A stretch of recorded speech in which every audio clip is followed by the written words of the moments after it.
입시를 묻다 피기맘.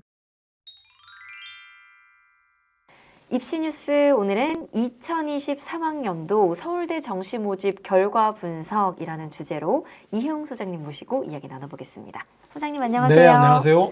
지난 2일이죠. 서울대 정시 모집 결과에 대한 자료를 서울대학교에서 발표를 했는데요.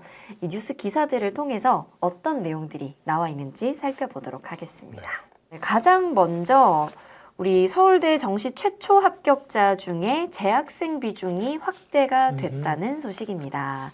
고3 재학생의 비중이 지난해 38.4%에서 올해 40%가 넘었네요. N수생 합격 비중 지난해보다는 소폭 줄어들었습니다만 57.3% 기록했습니다.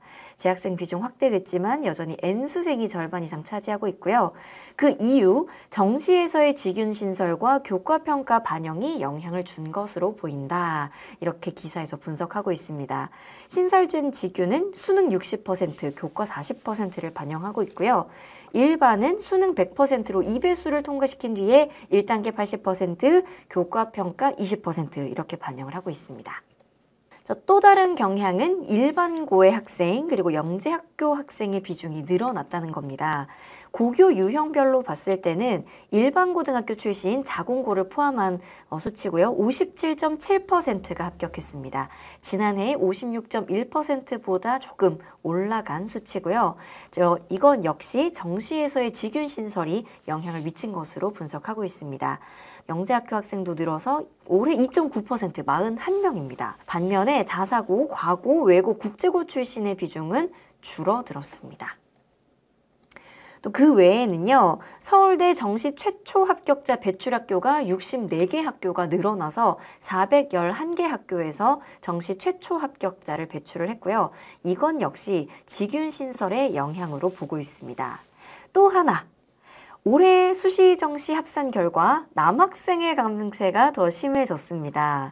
2022학년도 63%에서 올해 64.3%로 남학생 비중 늘어났고요.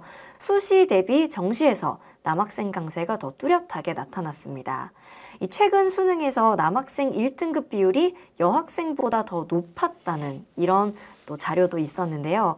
2023학년도 수능에서 남학생 1등급 비율이 국어 54.7%, 수학 74%로 나타났네요. 자, 그런 가운데 이런 기사도 있었습니다. 국어 3등급이 서울대 최초합이라는 기사인데요. 5일 종로학원이 각종 입시 커뮤니티를 바탕으로 주요대 정시 최초 합격 점수의 특이사항을 분석한 결과 올해 정시에서 국어 3등급 받은 수험생이 서울대 지구환경과학부에 합격한 것으로 추정하고 있다. 이런 기사였습니다. 이 학생이 국어 3등급, 수학 1등급, 영어 2등급, 탐구 1은 3등급, 탐구 2는 2등급을 받았다. 이렇게 밝혔다고 하는데요. 과목 간의 표준 점수 차이 때문이라고 보고 있었던 겁니다.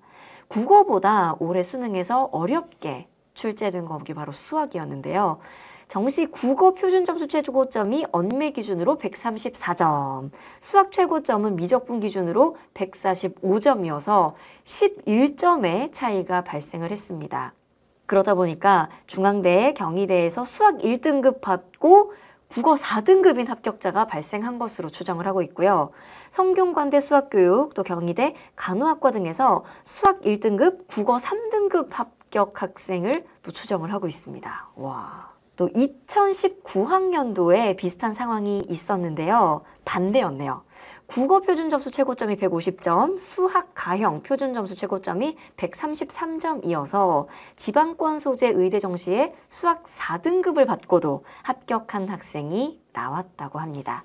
여기에 대해서 종로학원 임성호 대표께서 현재 서울대 등 주요대에서 정시 최초 합격자가 국어 3, 4등급에서 나온 상황이라면서 등록 포기로 인한 추가 합격까지 이어졌을 때는 상위권대의 상당수 학과에서 국어 4, 5등급을 받고도 합격하는 사례가 나올 것으로 예상된다.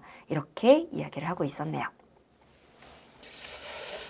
앞에 서울대 전반적인 발표는 그대로 보시면 될 것 같고, 요 기사에 대해서 잠깐 정리를 해보면, 요게 지금 국어 작년 거랑 올해 걸 비교한 거예요. 작년에 국어가 44만 6,580명이 봐서 표준 점수 만점이 149점이었어요. 근데 이게 올해 변별력이 뚝 떨어지면서 쉬워지면서 134점까지 내려갑니다.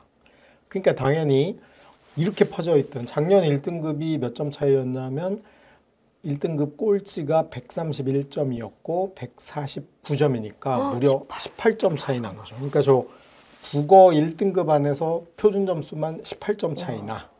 그러니까 뭐 작년엔 국어가 모든 걸 다 한 거고 올해는 국어가 1등급 사이에서 134하고 126이니까 8점밖에 안 되죠. 심지어는 3등급이 121이니까 3등급 맨 위 점수가 그러면 13점밖에 차이 안 나죠. 그러니까 작년으로 치면은 1등급 안에서 차이보다 작아. 그러니까 그건 당연한 현상이죠. 그 호들갑을 떨 필요는 없지 않을까. 그냥 점수 차이로 가요, 정시는. 물론 이제 올해 억울한 친구들은 이게 1등급이 너무 쉽게 많이 나오면서 1, 2점 차이로 2등급이나 3등급 떨어져서 수능 최저가 안 된 친구는 억울하겠지만 정시는 사실 그렇게 억울한 문제는 아니라고 보입니다. 반면에 수학은 반대죠. 수학은 작년이 147이었고 올해가 145인데 만점자는 줄었어요. 만점자가 작년에 2,702명이나 나와서 난리가 났는데 올해는 934명으로 확실히 줄었어요. 그러니까 정말 어려운 문제 한 문제가 투입이 된 거고 나머지는 되게 이제 나머지가 어려웠던 거죠. 그래서 작년 1등급이 미적 기준으로 88 정도였고 여기가 100분위로 하면은 4.2%여서 18,000명만 딱 1등급이었는데 올해는 정말 여기 재수가 좋았던 거죠.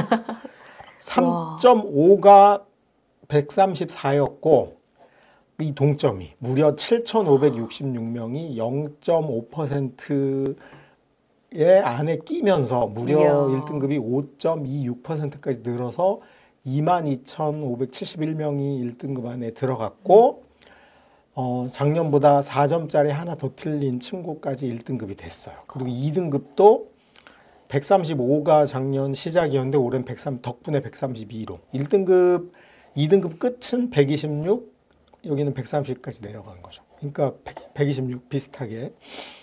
그래서 전반적으로 보면 수학은 변별력이 분포가 넓어졌고 그러니까 수학에서 점수 차이가 국어에서 점수 차이보다는 영향력이 굉장히 컸던 거야. 작년하고 반대인 거죠.